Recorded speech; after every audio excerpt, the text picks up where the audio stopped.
I used to dream about showing the world what I dream about.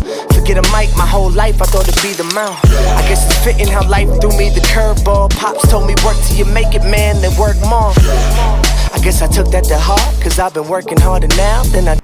Welcome into another episode of Mom's Basement. Whether you're listening on iTunes or YouTube, we greatly appreciate you. As always, I'm your host, Joe. With me again, my co-host, Corey. Hello. Hello. And as always, make sure you're checking out the crossoverreport.com, at Crossover Report on all social media, and crossoverreport.com on the internet. Check out all that content every single day. Those guys are producing great articles, a lot of great tweets on Twitter. They're hilarious. They quote. Have you followed their Twitter very closely? I do. It's hilarious. I don't know who does it, but it's so funny. Yeah, they got a good social media presence. Make sure you guys check them out, and we're ready to get going because let's tease it and then let's not talk about it right away. So here's what we're gonna do: the Bulls finally choose a direction. They get rid of their best player. Do we like it? Do we not like it? We're going to talk about that in a few minutes, but first I want to talk about the NBA draft as a whole. Corey? So the NBA draft as a whole.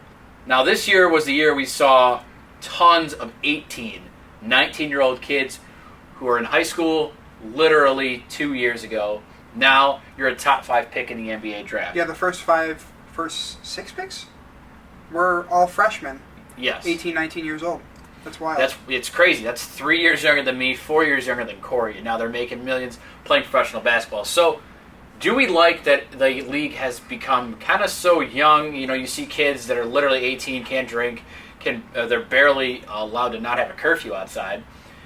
Can they go to the NBA? Do we like that? I love it. Frankly, for the NBA, I think it's great. You get a lot of young stars, you get a lot of young talent, fresh faces. And it's good for the kids. It's good for their families. I've heard a lot of people. I was listening to a radio show today on 670 The Score. It's not a show from The Score. It's like a syndicated CBS radio show. Mm-hmm. I forget the guy's name, otherwise I would shout him out. But he was trashing the draft, saying, I hate it. It's all projection. The NBA draft is garbage. Wasn't that every draft? And he's like, I don't like that the number one pick in 2 years is now just a junior in high school. Well, what do you mean you don't like it? Like, you want it to be a 4-year season? Because that's just not realistic. Yeah, in college. Junior college, yeah. Right. It's just not realistic anymore. That's not how things work. The NBA has this system set up to where kids are going to come out after a year. That's just how it works. I think they should still let them go in after high school. I agree. I would love it. To be perfectly honest with you, I mean, I don't understand why they're controlling these kids' lives. I mean, the kid wants to go straight from high school to the NBA, let him. I mean, sure, there's going to be an adjustment for them because they're playing grown men versus just kids in high school, but that's their choice to make. And the perfect example of that is Ben Simmons. I watched a documentary. It was on like Showtime or something. on one of the 500 level channels. I watched this documentary, and it's all about his journey. You know, Australia to like Florida. Now here he goes to LSU to play with I believe it's his godfather is the assistant coach or something. Goes to play with him, and he straight up says, like, I don't need to go to college. I do not need to go to LSU. I don't know why I'm here. It's just a situation that he's put in. Doesn't go to class that often. Goes to practice. He was benched a few games for academic reasons because he's not getting his grades up and he's not showing up to class. And he's like, listen, I'm going to the NBA regardless of what happens this year. I will be in the NBA next year. And sure enough, the semester's over. Their LSU season is over because they didn't make the tournament. He drops out of school and he goes to work out to get ready for the NBA draft. Perfect example right there of why these kids do not need to go to college. Another example I could think of too, just to kind of piggyback off of that, is Kyrie. Kyrie played 15 games in college. Yeah. Kyrie didn't need to go to school to become a superstar in the NBA, which is what he is now. College really doesn't matter for these kids. And you have kids that are just going overseas. They're signing one-year contracts with teams in China, France, wherever. They're going to make a little bit of money they could send back home. Then they're going to get drafted and start making the real big money. Mm-hmm. So they're going to do what they can to get out of school because, frankly, they do not need to go to school. They make generational money in the NBA. They'll be set for life. Their kids will be set for life.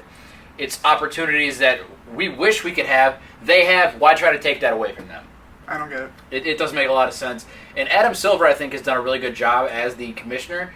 So maybe he does something about it in the coming years. I think just a gut feeling and nothing behind it, but they eventually are going to let you go to the NBA draft after high school again at some point. I think it has to be coming.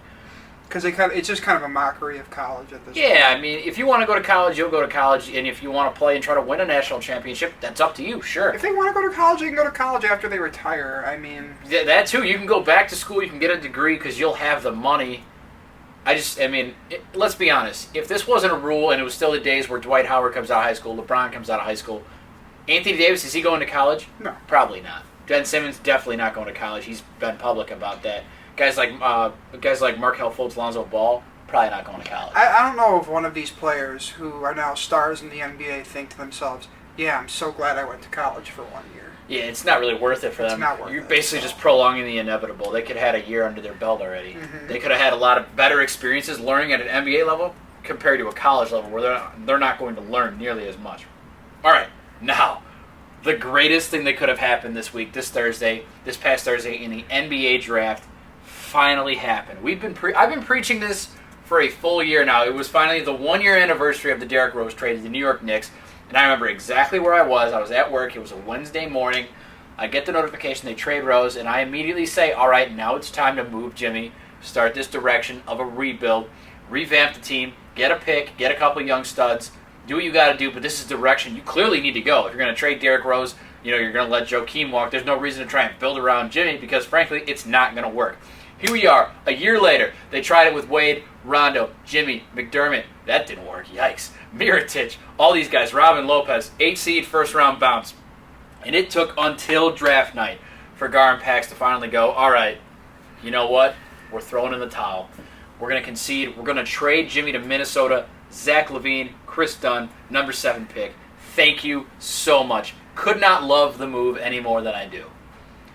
I could love the move more. I do think rebuilding is the right step for them, and we've preached that for God knows how long to no end, but, I feel like they could have gotten a little more, but if it was the best offer that was out there, which I guess we'll never know what the Celtics offered exactly, or what the Celtics turned I think down. the Celtics were more concerned about trying to get Porzingis, honestly.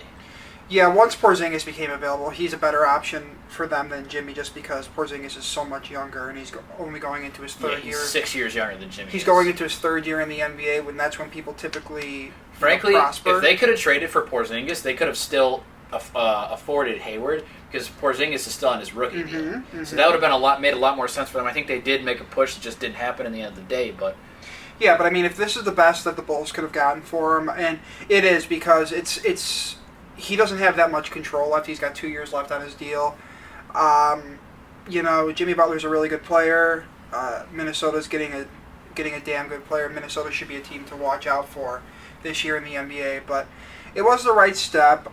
You just look at other sports and other rebuilds. You usually get a bigger centerpiece to build around, other than the 7th overall pick in the NBA draft, which is already sort of a crapshoot after the first 2 or 3 picks anyway. But they're going to be really bad next year. That's fine. God. I'm hoping that I know Dwayne Wade said he was going to opt in for his money. I hope for by some technicality he decides that he's not down for a rebuild and he gets himself out of there. But it was the right step. I think it was the wrong shape they took it in. I think that the value wasn't there, but at the same time, that's the best offer you got. That's the best offer you can take because winning 42 games every year, winning 41, 40 games every year, and barely sneaking into the playoffs as an 8 seed only to get bounced. That's not going to work. Basketball purgatory. NBA. Yep, or basketball hell. Hell. It's absolutely awful. So they need to prepare for the time when LeBron James starts to wind down in a few years, and they can start rebuilding a young core to maybe contend in the East when LeBron finally hangs it up, because they're not running through LeBron anytime soon. So it was the right step to take. Let me break this down for you hard-headed people out there. I've still seen a lot of hate on Twitter about the move. Listen, number one, Jimmy Butler, every day that he wasn't traded, he was losing value. Mm-hmm. He was. It's just how this works. And in the GM mind that I have, you got to get. It's like the Patriots. You got to get rid of players a year earlier than you should, rather than a year later. Too late. Yeah. Yes, that is the exact mindset you have to have. The only thing that I've seen is that they didn't like the value that the Bulls got in the trade. I don't think the Bulls should have given up the 16th pick, which I agree with. The 16th pick is going to be garbage. A role player. with Gar and Pax making it, it's absolutely going to be a garbage pick. But at the same time, if you're like, yeah, we got to rebuild, we have to accumulate draft picks, why are you giving away draft picks with a top 20 player in the league to get, Chris Dunn, who didn't play a lot, Zach LaVine, who I believe is coming off an ACL injury. He is. And the 7th overall pick. I would have tried to keep 16. I'm sure they did. I'm 100% even they tried to keep 16. But again, it's one of those where Garpax shouldn't be trusted to make a trade. I think that they still could have gotten this deal done while holding on to 16 if they really pushed Minnesota to the limit. Yeah. But Garpax going to Garpax. Another thing, Jimmy Butler. If you don't trade him, he's going to walk. He's not going to stay here. He's either going to walk or they're going to have to pay him like $200 million.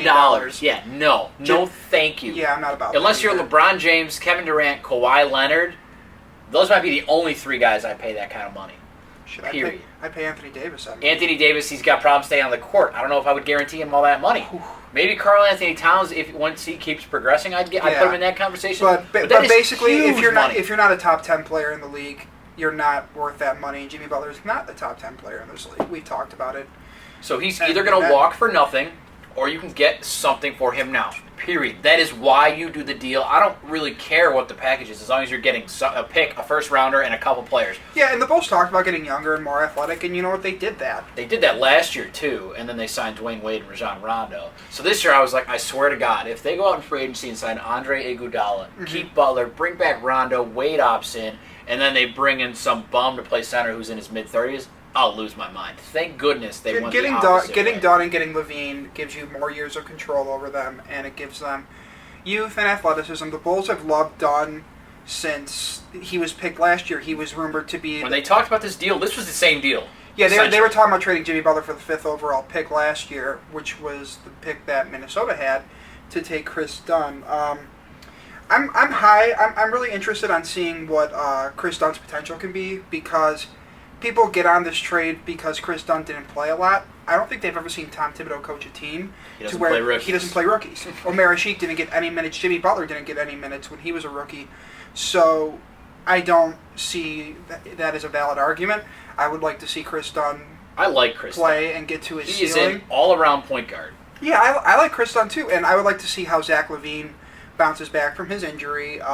Zach LaVine was averaging 19 a game before he went down. He's the biggest freak athlete, maybe top 5 freakiest athlete in the sport of basketball. If they reach their ceilings, that's a really solid backcourt to build with your team. If you can get the first pick next year and grab a superstar big man, I'd say hopefully top 3 pick minimum. Yeah, well, let's just hope. And they have the Sacramento pick that'll bounce to next year because they didn't get it this year. I believe it was protected this year, or they have a Sacramento pick. They have a Kings pick. Yeah, correct. Let me check on the Kings pick. Was that the Luol Deng pick, or am I thinking of something else? I'm not sure off the top of my head. Because the Luol Deng pick kicked in this year. And let me go in on Baby Dirk here. So the Bulls with that 7th pick take Lauri Markkanen. This guy, I like him a lot. He's basically a more defined, more polished, a lot more talented Nico. What Nico was supposed to be. Lauri Markkanen is that. He's a 7-footer. He shoots from distance. He's that prototypical guy. He looks a little lanky, but he's 7 feet tall, 230, so he's built pretty well. He's a guy who needs to improve on defense, but he's going to add a lot to the team. With guys like Chris Dunn, he's going to help him stretch the floor, bring the big guys out from the paint. He's a guy you got to like coming into the Bulls. He's going to be a really, really good fit here for when they get an actual head coach in and can start running an NBA offense.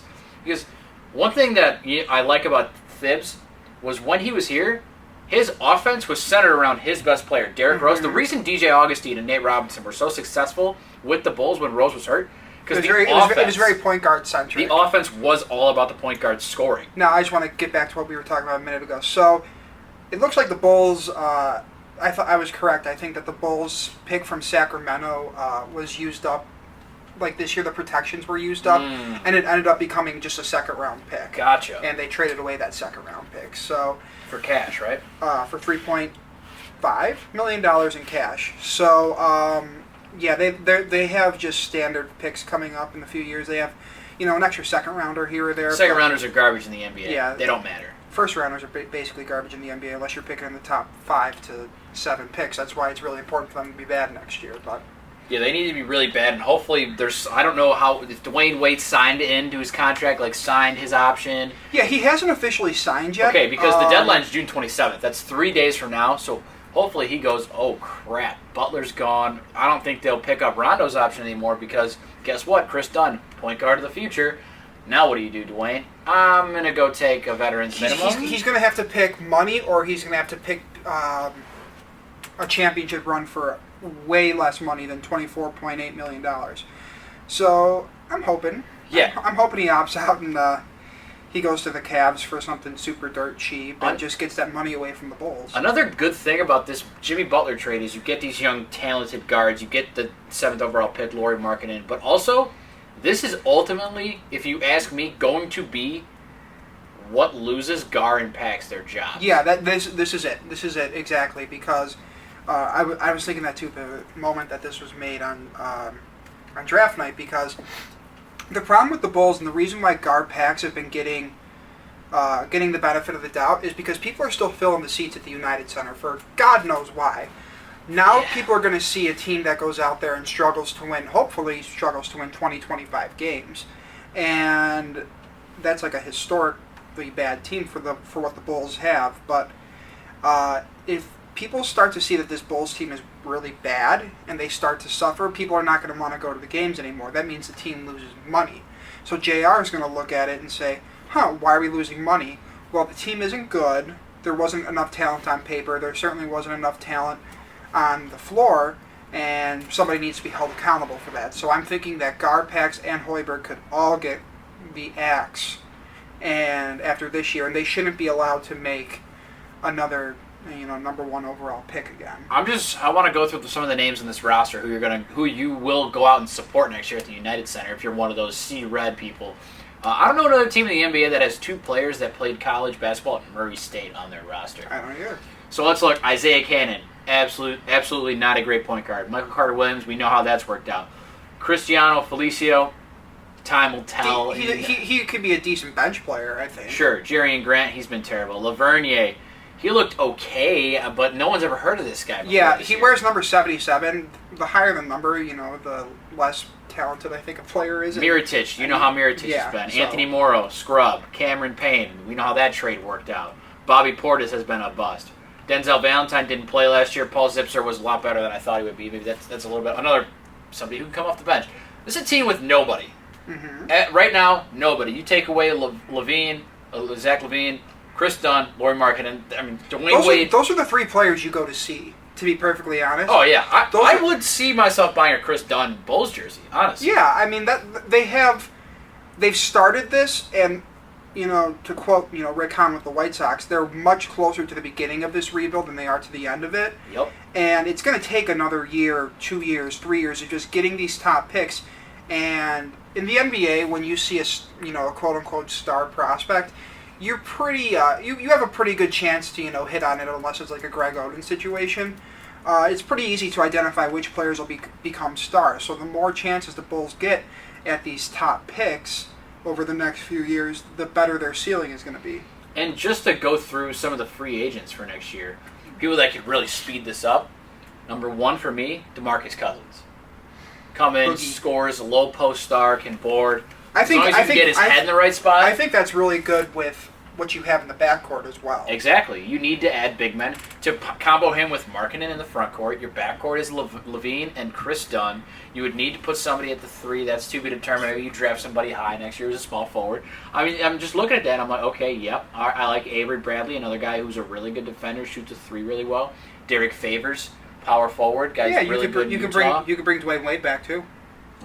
Let's not do that. No. All right, let's bring Dwayne Wade back. Why don't we sign Boris Diaw to a 4-year contract? Yeah, let's do that. I mean, there's some guys that are going to be free agents next year that can really speed this up and be there next year when you're still not that great, and then into the future when you're competing for a title. Because you would think that LeBron James was going to slow down at some point. He's not showing it yet because he's just the greatest player to ever live. So we'll have to wait and see on that. I like how I snuck that in there. You didn't sneak it. I caught it. All right, Corey, anything else you got to take away from the draft last Thursday night? I thought it was really impressive that all top 5 the top 5 picks were all freshmen. I think that we already talked about that a little bit, you know, Yep. just to see where the game is at in terms of its young stars. I don't want to ruin Lonzo Ball's career, but man, I'd be happy if I never heard his dad speak again. And I think my favorite pick is De'Aaron Fox to the Sacramento Kings. Personally, They said if they had number 1, they would take him there. yeah, I think it was Sports Science compared him to John Wall, just a little bit of a different body type. He's not as good of a shooter, but speed wise, handle wise, he's very good. Yeah, I'm going to be looking forward to that because I was praying he fell to 7, where the Bulls were trading to, but it wasn't going to happen. So I'll be interested to see how that goes. But beyond that, I'm good with the NBA draft. 3 things for me. 1, too many trades. I felt like as I was watching the end of that, I was like, oh my God, there's trades everywhere. Number 2, I really hope Lonzo Ball is a failure in Los Angeles. Not because of him, but I just want to see his dad crumble. I want to see the big baller brand go away. I want to see... Did you see the shoes they released for pre-order after he was drafted? No, I didn't. They have these new $495 or $500 shoes that Lonzo Ball is going to wear for the Lakers, and they look like you could buy them at Walmart. Well, the first ones I hated, the ZO2s, were absolutely atrocious. Look at these things. Yeah, they look like something, the generic for... If you play 2K and you're customizing your player and the shoe is like Nike, Adidas, generic, this looks like the generic version from 2K. Yeah. Absolutely terrible. And again, $500 if you guys want to, My third takeaway here is, for me, it's not close. There's a huge gap between one and the rest of the field. Markelle Fultz is going to be a star in the NBA. He is the best scorer in this draft. This guy goes out, gets his own shot. It's so easy for him. He's a better than you'd expect defender. He passes well. He boards well. He's really quick to get steals. He does everything, but his offense is really going to carry him.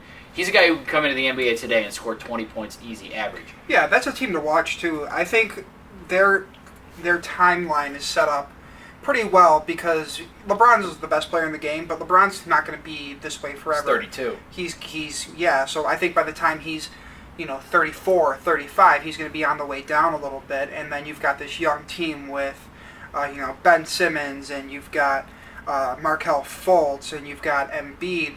These guys are going to be on the rise, and sure, the Sixers are going to have to re-sign some of these guys who have been injured, but at the same time, they've done what I've wanted the Bulls to do, and what I think you've wanted the Bulls to do as well, which is just trust the process. And you tank, you get all these high picks, you take these guys really high while they're still, young and controlled, and you let them grow together on the basketball court. This is what you need. And stop putting value into where he went to school, Washington, because like Skip Bayless is like, Markelle Fultz not a star. He went to Washington, couldn't carry a team to the NCAA LeBron tournament. did that too.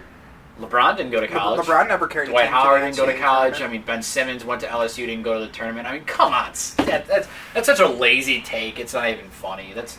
I don't want to watch tape. I don't want to see how this guy plays. Oh, he went to Washington? Yeah, Next. Fultz averaged 23, 6, and 6, so Yeah. I'm pretty comfortable in his ability to be a star in this league. All right, now let's take a look at what's going on in the Diamond in baseball. The Cubs, it's really the same story, the up and down, the 38 and 36. They won today. They beat the Marlins. They'll finish off that 4-game set tomorrow with Mike Montgomery on the mound, who's looked really good for them as a starter against Edison Volquez. So we'll see how that goes. Hopefully they get 3 or 4 from them. It's really the same, like, if they hit, they win. If they don't, they lose. And they need a lot of pitching help. That's really the same old narrative with the Cubs so far this year. Through X amount of games, I can't add 38 and 36 in my head. I'm sorry, I'm just not that good at math. So, I mean, the only really thing that's changed since last time we spoke was Kyle Schwarber was actually optioned to AAA Iowa. Huh. He's going to report to the team, play on Monday when they come back home. Yeah, I mean, I knew it was kind of going to happen. The guy was struggling against the plate. He needs to play every single day, and that's not an option he's going to have with the Cubs because they're not going to put him in the lineup against lefties when he's hitting this badly. So it was going to happen. He'll be back 2-3 weeks, I assume, is if he hits well. If he struggles at AAA, he might be down there the rest of the year. So they brought up Mark Zagunis, who's one of their top prospects, not a top 100 prospect, but he's in the upper level of their system. I believe he's behind Oscar De La Cruz there. So really, I mean, not much to say on the Cubs. Lester looked good today. Arrieta trimmed down his beard, shaved his head, looked a lot better. Who knows? You had Jason Haber go to the DL. Jason Hayward's on the DL. I mean, he cut his hand. He'll be fine. So, I mean, the Cubs, hopefully they can go on a run here, and they go on a run, they can acquire a really good pitcher, a really good bullpen piece, and they just take off, they get going. So that's really all there is to say on the Cubs. And then, I guess as far as the White Sox go, we are currently tied for the three-way tie for the 5th overall pick in next year's 2018 MLB draft, which is great. I'd like it to be worse. They are in last place in the AL Central. They have they've lost 2 straight games to the Oakland Athletics, who had the worst record in the American League. Now Sick. The White Sox are tied with the Tigers for the worst record in the AL and in the AL Central. So we're 38 days from the MLB trade deadline. Jose Quintana the other day went out against the Minnesota Twins, threw 6 2/3, no walks, 9 Ks, no runs. So he's lowered his ERA well below 5. He's at 4.68 right now, which is fine, and his peripherals show that's only going to improve. His next start is actually against the Yankees, so it could be a little bit of a showcase for a team that has been rumored to trade for him. I hope he pitches well. But yeah, 38 days until the next wave of prospects comes onto the south side. Should be a trade deadline special coming up for us. Oh yeah, the White Sox should have 10 or 11 top 100 prospects by the time July 31st ends, which would make me very ecstatic. But beyond that, usual down on the south side. I mean, it was Mark Burley Day today. That was great, but it's kind of like the dog days right now. Nothing's really happening. You kind of know if your team is going to be really bad, really good. For the Cubs, they're kind of in the middle right now. It's like every other day it's a different Cubs team, so they're still waiting to see how that plays out. But it's like nothing's really going on right now. There's no big games. There's no, it's the fresh baseball. It's the beginning of the year. Everybody's happy.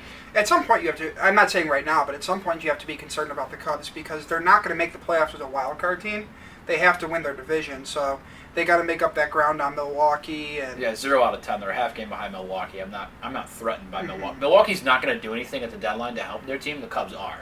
That's just the Cubs are a better team already. Man, I wish they'd trade for Quintana, but I don't I don't think that's going to happen. So yeah, so hopefully some stuff happens, some trades happen. We can do a trade deadline show, break down all that good stuff for you guys. But that's really all we got for this episode of Mom's Basement. The Bulls finally choose a direction. Thank goodness. What a week to be a Bulls fan this week. So happy with the direction they have chosen, with the prospects they have They've gotten back the young guards and Lauri Markkanen in the 7th overall pick. Really ecstatic to see how that all plays out. And hopefully Garden Packs go. They bring me in to finish off the rebuild. I got a lot of ideas spewing up here. Give me the keys to the castle. I will get it done, Jerry Reindorf. But other than that, we thank you guys so much for watching. Check out our last video. I'll leave a link in the description and on the screen at the end of this video here. A little something different from us. Not your usual podcast. Corey wasn't too big of a fan. I thought it was a fun idea. Cool video we turned out. So make sure you guys check that out. Make sure you subscribe to the channel on iTunes and SoundCloud. We would greatly appreciate that. It really helps us grow. Thank you to everybody for the support. I've had a lot of texts since that last video, Corey. So people have watched it and they're like, dang, you kind of went in on those people. I was like, yeah, sup. We could put the top down, we could ride out. I'm getting no reaction. Alright guys, thanks so much for watching. Yeah, See you guys bring friends, next we week. could mob out. Back to my house, yeah, we could vibe out. Then we kick them all out, girl, you're mine now. We could drink a little wine just to wind down. Oh, you a freak, let me find out. Oh, you in trouble now, time out. You walked up in your Giuseppe's. Have you waking up and only freshly? We could kick it like Messi. Like Messi, yeah. We could kick it, Girl, you so cold like Gretzky. I can make you dip low like Wesley. You're the only one that really got